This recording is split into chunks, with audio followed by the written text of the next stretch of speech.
월요일 킹스맨 시간입니다. 월요일 킹스맨은 주요 이슈의 법적 쟁점 따져보고 있는데요. 두 분 나오셨습니다. 양지열 변호사, 신은기 변호사 어서 오십시오. 네, 안녕하세요. 네, 안녕하세요. 안녕하십니까. 자, 먼저 이거 좀 짧게 짚고 넘어가겠습니다. 이재명 대표 부모 묘 훼손 사건 관련해서 경찰이 곧 검찰에 송치한다는 보도가 있던데 이 대표가 선처를 바란다고 하는데 처벌은 피할 수 없을 것 같긴 하고요. 이게 지금 이재명 대표 부모님의 묘소를 이제 네. 훼손한 사건을 지금 경찰이 수사 중이었는데요. 이제 한 4분 정도가 수사 대상에 올라갔습니다. 네. 이분들이 작년 5월에 이재명 대표의 부모 묘소 봉분 주변에 구멍을 내고 이제 생명기 돌을 묻은 혐의를 지금 받고 있거든요. 근데 이분들이 이제 사실은 뭐 기 보충하는 그런 작업을 했다 하면서 어느 정도 뭐 해프닝 정도로 볼 수 있는 것이었는데 지금 경찰이 그런 범행 당일 촬영한 사진이나 범행 도구 이런 포렌식 자료 등을 다 확보했다고 합니다. 네. 그래서 피의자 중에 이제 3명은 이 대표와 같은 성을 또 사용하고 있고 이제 지지자로서 이 범행을 했다고 하는데 이재명 대표는 사실 뭐 처벌을 원치 않는다라고 의사를 밝혔습니다만은 이것이 뭐 반의사불벌죄나 친고죄가 아니기 때문에 이제 경찰은 4주 중에 이제 피의자들을 검찰에 송치할 방침이라고 밝혔습니다. 분묘 발굴죄가 되겠죠. 그렇습니다. 알겠습니다. 자, 민주당 김남국 의원 코인 얘기도 좀 해보겠습니다. 지난해 2차례나 기각된 검찰의 압수수색 영장 사유가 정치자금법 위반이라고 하는데 이건 어떤 의미입니까? 일단 좀 나눠서 봐야 될 부분이 네. 이 가상자산 이른바 우리가 코인이라고 부르는 코인. 거 이게 문제가 네. 되고 있는데 법적으로 이 가상자산을 뭐라고 봐야 될지가 사실은 아직까지도 개념 정의가 명확하게 안 돼 있다라고 봐야 돼요.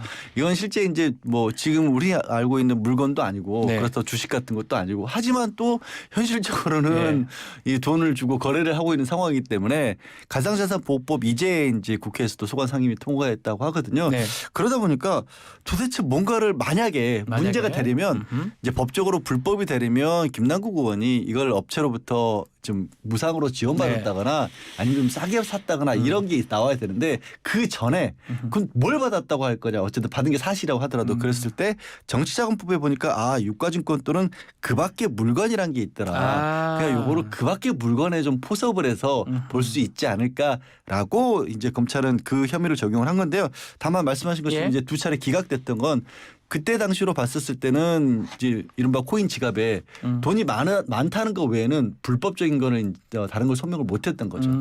결국 정치자금법이라는 게 뭐 대가성이 없더라도 정치인이 법에 정해지지 않는 방법으로 돈을 받았을 때 그게 정치자금법 위반이 되는 거죠. 돈이 아니라 물건이 이제 이건 근데 이제 그게 그 대가 없이라도 어쨌든 받은 거라는 거를 입증을 못한 거죠. 소명을 못한 거죠.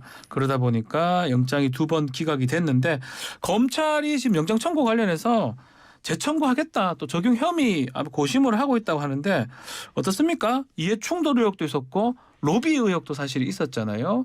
영장이 조금 청구될 수 있을지 또 청구된다면 발부 가능성이 있는지 신은기 변호사님 어떻게 보십니까? 우선은 이제 헌법에 국회의원에 대해서는 46조의 청렴의 의무를 부과하고 있고요. 또 여러 가지 지위를 남용해서 그런 계약 같은 거 체결하고 이익 못 보도록 헌법상 의무가 일단 규정돼 있다는 점을 밝히고요.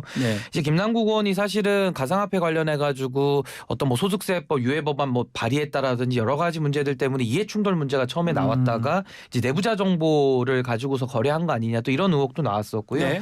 지금은 이제 그런 게임 업체들 관련해서 뭐 입법 관련된 어떤 뭐 로비나 뭐 뇌물성 내지는 뭐 청탁금지법 위반 이런 소지들까지도 지금 나오고 있거든요. 그래서 방금 설명해주신 그런 정치자금법 위반 문제도 있겠습니다만은 개인적인 그런 뭐 여러 가지 특수적인 상황들을 고려해서는 좀 더 추가적인 혐의로서 수사가 더 진행될 가능성도 배제할 수는 없습니다. 양 변호사 어떻게 보십니까? 뭐 저는 그런 의혹 부분에 대해서 명확하게 밝혀야죠. 분명히 이거는 이제 일반적으로 뭐 좀 이해하기 어려운 부분들 분명히 많이 의혹이 제기됐고 그런 의혹을 받을 수밖에 없는 상황인데 다만 저는 이게 별도로 김남국 의원에 대한 어떤 수사와는 별개로 이런 부분 좀 걱정되는 부분이 있어요. 어떤 부분인가요? 뭐냐면 지금 얘기한 뭐 가상자산에 대해서 소득세 부과를 유예를 한다거나 아니면 P2E라고 하죠. 이제 게임 내에서 뭐 자원이나 아이템 같은 것을 금전으로 거래하고 유통할 수도 있게끔 하는 그런 부분들이 사실 우리나라 IT 산업과 관련해서 굉장히 중요한 부분이 될 수가 있거든요. 이건 뭐 찬반 논란이 있지만 그러니까 김남국 의원 때문에 이런 조치라든가 그때 당시 김남국 의원이 입법으로 발의했던 것까지 잘못된 걸로 좀 만들어질까 봐 그건 좀 별개로 봤으면 하는 생각이 듭니다. 만약에 김남국 의원이 잘못한 건 잘못한 거더라도 그것 때문에 IT 업계까지 좀 피해를 보지는 않았으면 하는 그 법의 타당성은 타당성대로 봐야 별개로 된다. 논란이 있어요. 별개로 봐야 무조건 된다. 찬성한다는 건 아니지만 예. 별개로 좀 봐야죠. 그래서 저도 사실 이 가상화폐 문제가 상당히 좀 첨예한 거긴 한데 네. 이제 기술의 발전에 따라서 저는 이제 앞으로 좀 제도화가 돼서 좀 더 이렇게 좀 더 관리가 되는 이런 차원이 돼야 이런 뭐 여러 가지 지금 음성적인 부분에 대해서도 규제가 가능하기 때문에 좀 사회적 논의가 저는 좀 더 활발하게 이루어지기를 바라고 있습니다. 어떻게 신은규 변호사님은 가상화폐 좀 하고 잘 하십니까? 저는 뭐 내용 투자에 압니까? 저는 재주가 잘 없기 아. 때문에 제주 없는 건 잘 하지 않습니다. 예. 제가 뭐 개인적으로도 예. 밖에서도 이런저런 얘기를 하는데 신 변호사님은 그 이런 오해의 소지가 있는 자산 활동 이런 거 자체를 아예 꺼리시더라고요. 굉장히 청렴한 변호사님입니다. 실제로 2030 세대 중에 막 많이 한다고 하지만 또 안 하는 분들도 꽤 많은 것 같아요. 그러니까 뭐 저도 예. 사실은 뭐 물려받은 재산이 없고 이제 저 혼자서 이제 살아가야 되는 상황이긴 한데 사실은 네. 이게 참 안타까운 것이 주택 가격이 올라가면서 청년들이 어쩔 수 없이 지금 연끌하면서 재산 증식을 할 수밖에 없는 이런 상황이거든요. 그렇죠. 그래서 오히려 저도 이런 참 사회적인 이런 문제들을 좀 더 본질적으로 푸는 노력을 해야 될 것 같고요. 저 개인적으로 이제 집을 차라리 안 가져야겠다는 생각으로 그냥 이런 코인에는 관심을 안 갖고 있습니다. 집을 가지지 않겠다. 알겠습니다. 자, 공수처 얘기도 좀 해보겠습니다. 공수처가 문재인 정부 첫 국방부 장관 그 송영무 전 장관 또 국방부에 압수수색을 했습니다. 이유가 뭘까요? 송영무 전 장관이 네. 그때 이제 처음에 2017년도에 이른바 계엄령 검토 문건이라는 그렇죠. 게 만들어졌다라는 거고 그게 문재인 전 대통령이 취임하고 직후에 이게 알려졌지 않습니까? 그때 굉장히 큰 논란이 네. 있었고 근데 송 전 장관이 그거 법적으로 문제 없다라는 식의 말을 했다라는 보도가 나왔어요. 예. 그러니까 아니 계엄이라고 하는 상상할 수도 없는 지금 서울에 뭐 전국적으로 막 탱크가 들어오는 이런 것들이 작전 훈련처럼 문건이 나오는데 이게 뭐 왜 문제가 없다라고 하냐라는 얘기를 했다고 하냐 이게 또 논란이 된 거죠. 네. 그러니까 송 전 장관이 국방부 당국자들에게 나는 그런 말 한 적 없다라고 또 사실 확인서를 받습니다. 그렇습니까? 그러니까 예. 이번에 지금 수사를 하고 있는 내용은 뭐냐면 그 사실 확인서가 사실은 국방부 당국자들에게 송 전 장관이 이 압력을 넣어서 나 이런 말 한 적 없다고 좀 써줘. 이렇게 얘기한 거다. 그런 의혹을 가지고 수사를 하는 겁니다. 자, 계엄 문건 그 관련해서 당시 이제 문재인 대통령인데 신속한 수사를 하라라고 지시를 했던 걸로 기억을 하고 있거든요. 그렇지 않았던 건가요? 그러니까 당시 이제 청와대에서 네. 계엄령 검토 문건이 이제 폭로가 된 다음에 이제 송 장관이 이제 이 문건을 기무사로부터 보고를 받고도 군 검찰이 수사 지지를 하지 않는 이제 네. 미온적인 태도를 보였기 때문에 이제 청와대에서 좀 질타를 했다고 합니다. 근데 이제 당시에 그런 상황에서도 이제 문건에 문제가 없다는 이제 발언까지 나오다 보니까는 이 송 장관 측에서 이제 이런 부분들을 좀 수습하는 이런 과정에서 당시 기무사령관이 이런 서명을 하지 않는 이런 항명 파동이 나온 것으로 알려져 있습니다. 자, 계엄령 문건이 다시 수면 위로 올랐는데 저는 수사가 어디로 가는지 잘 모르겠어요. 수사가 향하는 방향이 어디입니까? 그러니까 이게 좀 묘한 상황이 된 것 그러니까요. 같습니다. 왜냐하면 말씀드린 것처럼 아니 그때 당시에 뭐 사실 군 부대를 어떻게 동원하고 어떤 부대를 어떻게 배치하고 이런 내용들이 다 나와서 야 이게 혹시라도 당시에 그 촛불 시위라든가 아니면 혹시 박 전 대통령에 대한 어떤 그 뭐 기각 같은 것이 네. 될 경우에 헌재에서 탄핵이 예. 기각될 경우에 그런데도 불구하고 사람들이 저항하는 사람들이 있으면 그걸 강제로 군대가 나서서 진압하려 한 거 아니냐 이게 이제 의혹의 핵심이었는데 그렇죠. 예. 그 방향이 이상하게 어떤 얘기가 나오냐면 그게 아니라 실제로 송 전 장관이 주장을 했던 것처럼 송 전 장관은 본인은 그런 말 한 적이 한 적이 없다고 없다고 하지만 했지만. 어쨌든 실제 법적으로 문제가 안 되고 단순하게 검토한 차원의 문서였는데 이걸 오히려 문재인 전 대통령 당시의 정부에서 정치적으로 박 전 대통령이 이런 것까지 꾸미려 했다라는 식으로 오히려 남용하려 했다. 그러니까 방향이 완전히 180도 다른 방향으로 그렇죠. 가려는 거 예. 아니냐라는 얘기가 왜냐하면 말씀드린 것처럼 이게 내란이면 굉장히 큰일이다라고 생각을 하고 봤는데 그런 쪽으로 검토한다는 얘기가 잘 안 들린다라는 거예요. 네. 예. 자, 그리고 지금 그 조현천 전 기무사령관이 한국에 들어오면서 귀국하면서부터 사건이 지금 새로 진행이 되고 있는데 근데 지난주 첫 공판 기일이 있었는데 혐의는 다 부인했다면서요. 이게 이제 서부지법에서 네. 지금 진행을 하고 있는데요. 지금 직권남용, 권리행사 방해, 그리고 군형법상의 정치 관여, 그리고 업무상 횡령 등의 혐의로 지금 조 전 사령관에 대해서 이제 1차 공판 준비 기일이 열린 것이고요. 예. 이 과정에서 이제 조 전 사령관 측에서는 이제 그 출석은 하지 않았습니다. 출석 의무가 없기 때문에. 근데 지금 전체적으로는 요 범위에 대한 그 혐의에 대해서는 지금 완전히 다 부인을 하고 있다 이렇게 알려져 있고요. 네. 사실 지금 뭐 계엄령에 대해서 지금 빠져 있기 때문에 그렇죠. 그 부분을 제외한 나머지만 지금 공판이 진행되고 있다 이렇게 보시면 될 것 같습니다. 계엄령 문건이 말씀처럼 빠져 있어요. 이게 핵심으로 봐야 되는데 이걸 뺀 거는 어떻게 봐야 됩니까? 그러니까 지금 검찰에서는 네. 내라는 뭐 관련해서 아직도 수사를 하고 있다라고 하면서 업무상 횡령이나 직권남용 같은 그러니까 계엄 문건하고는 무관하지만 어쨌든 범죄 행위가 있어 보이는 부분만 재판에 넘겼다라는 예. 거거든요. 근데 다들 뭐 국민적인 의혹은 사실 횡령 이런 거 뭐 나쁜 뭐 개인적인 뭐 범죄 안 되지만 그게 중요한 게 네. 아니라 왜 이 사람이 이렇게 4년 가까이 도피를 하다가 갑작스럽게 귀국을 결정했고 귀국하면서도 아무 걱정 없다는 듯이 그렇게 들어왔느냐. 그것과 더해서 내란과 관련해서 말씀드린 것처럼 내란 음모와 관련한 수사가 아니라 혹시 진짜 그때는 아무 문제 없었는데 오히려 이걸 키운 게 잘못이라는 쪽으로 수사를 하고 있기 때문에 네. 이렇게 늦어지고 않냐 이런 전망들도 뭐 여러 가지 추측들이 나오고 있는 거죠. 저도 아직 지금 뭐 말씀하신 것처럼 공수처 수사하고 조현천 전 사령관 재판이 뭔가 맞물려서 돌아가는 느낌이거든요. 수사 재판 어떻게 전망하고 있습니까? 저는 이게 사실 조 전 네. 사령관이 해외 도피를 오래 했기 때문에 이게 수사가 좀 지연된 측면은 분명히 있고요. 네. 다만 이게 이제 내란 음모까지 간다 그러면은 상당히 중대한 사안 아니겠습니까? 그렇다면은 저는 좀 신속하게 좀 그 부분에 대해서는 정밀하게 좀 수사가 이루어질 필요는 있다고 보는데요. 사실 지금 뭐 우리 양 변호사님 말씀하신 대로 이게 지금 또 방향 자체가 또 다르게 가면서 뭔가 좀 이렇게 직권남용이라는 것이 또 계속 또 화제가 되고 있지 네, 않습니까? 직권남용. 이렇다면 사실 또 이 부분에 대해서는 또 정치적인 또 해석들이 따라붙을 수가 있기 때문에 저는 조금 이런 직권남용 수사에 대해서는 조금 더 신중할 필요가 있다. 저는 이런 입장을 가지고 있습니다. 알겠습니다. 다음은 양평 공흥지구 개발 특혜 의혹 사건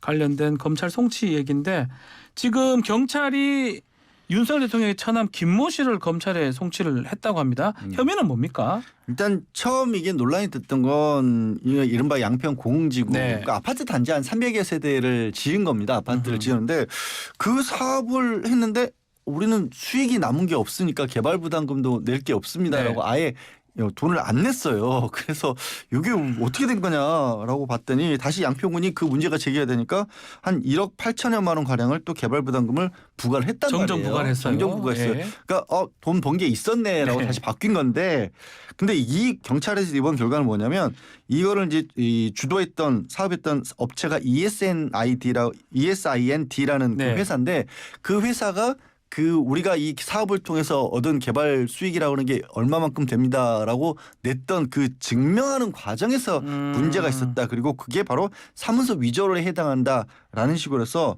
이 지금 이제 처남 김 씨하고 5명이 사문서 위조 혐의를 받고 있는 겁니다. 자 그러면 사문서 위조가 지금 문제라면 예전에 최초 제기됐던 양평 공흥지구 의혹 인허가 문제, LH 사업 무산 이거는 경찰이 사실이 아니다 이렇게 본 건가요? 그러니까 ESIND라는 회사가 2011년도부터 공흥리 일대에 이제 꽤 넓은 지역에다가 도시개발구역 지정을 제안해가지고 이듬해 이제 실시계획 인가를 받았거든요. 네. 그래서 이제 350세대 아파트 공사를 시작해가지고 2016년에 이제 준공을 한 것인데 지금 여기에 대한 인허가 문제나 LH 사업 무산에 대해서는 이제 사실이 아니다라는 아니라고 판단을 밝혔고. 받은 것이고요.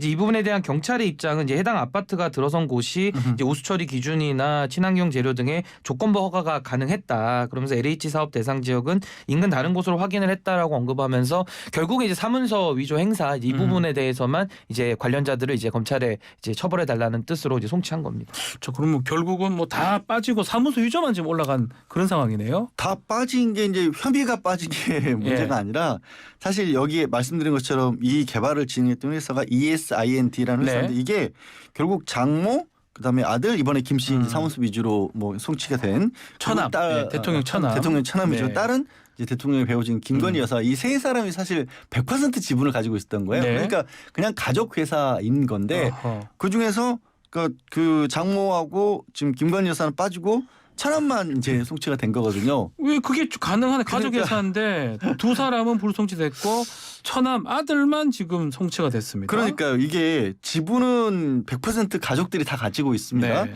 근데 이제 불송치된 이유가 뭐냐면 지금 처남이 그러니까 이게 그 장모가 원래 회사의 대표이사였지만 네. 사업을 본격적으로 추진한 건 2014년 이후인데 그때 장모는 대표이사는 사임을 했다라는 거예요. 그리고 처남이 이 사업을 본격적으로 추진했기 때문에 그러니까 사업에 장모는 직접 관여를 하지 않았다. 네. 그리고 김건희 여사도 사내 이사였지만 사업 추진 전에 사임을 했기 때문에 그리고 지금은 지분도 없다라고 해서 공무지구 사고가 무관하다고 했는데 이 부분은 솔직히 뭐 제가 경찰의 수사 자료를 다 보진 못했지만 네. 논란이 좀 있을 것 같긴 해요. 앞으로 가족 예사인데 한 가족, 명만 예. 딱 하고 가족이 100%인데 예. 대표이사를 있다가 사임한 뒤에 아들이 본격적으로 사업을 했으니까 어머니는 아무 관여를 안 했다 이렇게 본 거거든요. 알겠습니다. 이게 지난 대선 때 사실 크게 제기됐던 의혹인데 결국은 1년 반 만에 경찰에서 검찰로 넘어가는 상황인데 이 기소까지 가겠습니까? 근데 지금 이 말씀하신 대로 예. 사실 대선 기간에 고발이 된 거고요. 또 그 이후에는 대통령의 가족이라는 이유로 이제 서면 조사만 이루어진 걸로 알고 있는데 이제 그런 과정 속에서 이제 일방적인 어떻게 보면 진술만을 좀 믿어주면서 그 장모에 대한 거나 김건희 여사에 대해서는 좀 면죄부를 준 거 아니냐 이런 평가가 있을 것 같고요. 네. 그리고 이분에 대해서 이제 최 씨 이제 장모가 농사를 짓겠다면서 이제 양평에 토지를 매입을 했지만은 네. 이것이 부동산 투기 목적이었다는 농지 불법 취득 의혹에 관해서는 또 공소시효가 지난 면이 있어서 그분에 대해서는 불송치 결정을 또 했다고 알려져 있습니다. 자, 그러면 많은 사람들이 그렇게 많이 의혹을 제기했던 부분은 다 빠지고 이제 또 그 당사자가 이제 장모나 뭐 김건희 여사가 아닌 처남이 한 명 지금 걸린 상황이거든요. 그 부분이 좀 쉽게 납득을 못할 것 같기도 하고요. 그러니까요. 실제로 이제 2005년부터 지금 좀 전에 얘기했던 것처럼 네. 양평저 지역에 토지를 사들였고 네. 그리고 뭐 그 지역은 아닙니다만 또 실제로 아파트 단지가 조성이 됐고 개발 부담금이 없다 그랬다가 1억 8천원 가량 개발 부담금도 부과가 됐는데 네. 그 땅을 사들이는 과정에서 당연히 이제 지금 농사를 지을 목적이 아닌 거는 사실상 거의 이제 드러나 보이잖아요. 하지만 그걸 또 이게 혐의가 없다라고 한 이유는 또 공소시효가 지났기 때문인 네, 거예요. 그 그러니까 부분은, 네. 문제가 있는 것 같아 보이지만 시간이 지나서 처벌할 수 없다는 걸로 이게 결론을 내렸기 때문에 이걸로 쉽게 그냥 단순하게 정리가 됐다라기보다는 뭔가 미심쩍게 그냥 끝이 났다 이렇게 봐야 될 것 같아요. 그러니까 검찰의 문제가 과잉 수사라는 것도 문제지만은 권력자들에 대한 수사에서 좀 덮어주는 것도 사실상 검찰의 문제 중에 하나거든요. 그러니까 뭐 이거에 이건 경찰 대해서도 수사긴 하지만 물론 네. 경찰이지만 이제 검찰이 기소여부는 결정할 텐데 거니까. 조금은 이렇게 수사 과정에서 너무 큰 특혜를 봐주고 편의를 봐주고 있다. 내지는 수사가 좀 부실했다. 이런 평가는 저는 좀 피하기가 매우 어렵다 이렇게 봅니다. 왜냐하면 공소시효라면 그 전에 빨리 했었어야죠. 기소를 하면 공소시효가 끝나는 건데 시간을 넘긴 거 아니냐 이런 의문이 들 수도 있고 또 거기다가 기소한 사람만 봤을 때는 크게 또 문제가 안 될 만한 사람만 기소한 것 같아서 아마 그런 문제 또 그런 문제점을 제기하는 것 같습니다. 알겠습니다. 자, 오늘 킹스맨은 여기서 마무리를 하겠습니다. 두 분 감사합니다. 네, 고맙습니다. 네, 감사합니다. 양지열 변호사, 신은규 변호사와 함께했습니다.